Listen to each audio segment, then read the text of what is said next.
অনেকদিন ধরে সিনেমাস্কোপে ভিডিও দেওয়া হচ্ছে না। এর জন্য আজকের ভিডিওতে আমরা যা যা রিসেন্ট সিনেমা জগতে হয়েছে, হলিউড, বলিউড এবং সকল ইন্ডাস্ট্রিতে সেই সব কিছু নিয়ে আলোচনা করব। তো প্রথম নিউজে আমরা জানতে পারি শাকিব খান করতে যাচ্ছে একটি আর্মি মেজরের চরিত্রে অভিনয়। এটা নাকি অনেক বিগ বাজেটের সিনেমা হবে, যেটা একটা থ্রিলার গল্পের উপর নির্ভর করে বানানো হবে এবং শাকিব খান যদি এই সিনেমাটা করে তাহলে তার ক্যারিয়ারে প্রথমবারের মতো সে আর্মি মেজরের চরিত্রে অভিনয় করবে। তারপর আমরা সবাই জানি যে তাণ্ডব সিনেমায় সিয়াম আহমেদ কেমন অভিনয় করেছে, একটা দুর্দান্ত অভিনয় ছিল। অনেক দর্শকরা তো চায়ও যে এই আরমান মনসুর চরিত্রের উপর একটা আলাদা সিনেমা হোক।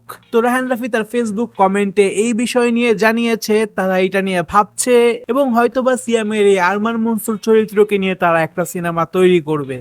তারপর বলিউড থেকে আমরা নিউজ পাই সানি দেওয়ালের বর্ডার 2 সিনেমার শুটিং শুরু হয়ে গিয়েছে এবং এই সিনেমার কাস্টিং এ থাকছে সানি দেওয়াল সহ দিলজিৎ দোসান, আহানা শেট্টি, বরুণ ধাবান সহ আরো অনেকে।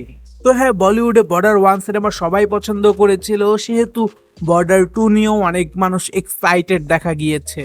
এর সাথে অজয় দেবগনও তার সান অফ সর্দার 2 সিনেমার ঘোষণা দিয়ে দেয়। এই সিনেমাটির রিলিজ ডেট হচ্ছে এই বছরের 25 জুলাই। তারপর আমরা অনেক আগে মার্কো 2 সিনেমার ঘোষণা পেয়েছিলাম, সেই সিনেমাটাকে এখন ক্যান্সেল করে দেওয়া হয়েছে। অত্যাধিক সহিংসতা এবং নেতিবাচক প্রক্রিয়ার কারণে মার্কো 2 সিনেমা আর হচ্ছে না।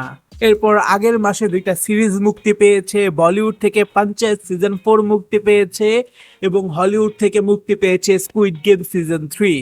তো আপনারা চাইলে এই 2টা সিরিজ দেখে নিতে পারেন। পঞ্চায়েত সিজন 4 অনেক ভালো হয়েছে, স্কুইড গেম সিজন 3 তেমন একটা ভালো হয় নাই, তবে দেখার মতো একটা সিরিজ।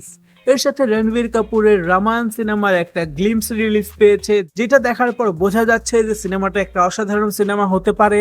এবং এই সিনেমার মিউজিকে কাজ করেছে হলিউডের বিখ্যাত মিউজিক ডিরেক্টর হান্স জিমার। এর সাথে ওয়েন্সডেরও ট্রেলার এসে গিয়েছে, যেটা দর্শকের মাঝে অনেক সাড়া ফেলতে পেরেছে। তো এই সকল কিছুই লাস্ট বিগত কিছু দিনে হয়েছে এবং এই নিউজগুলো জানার পর আপনার কেমন লাগছে সেটা কমেন্টে জানাতে পারেন।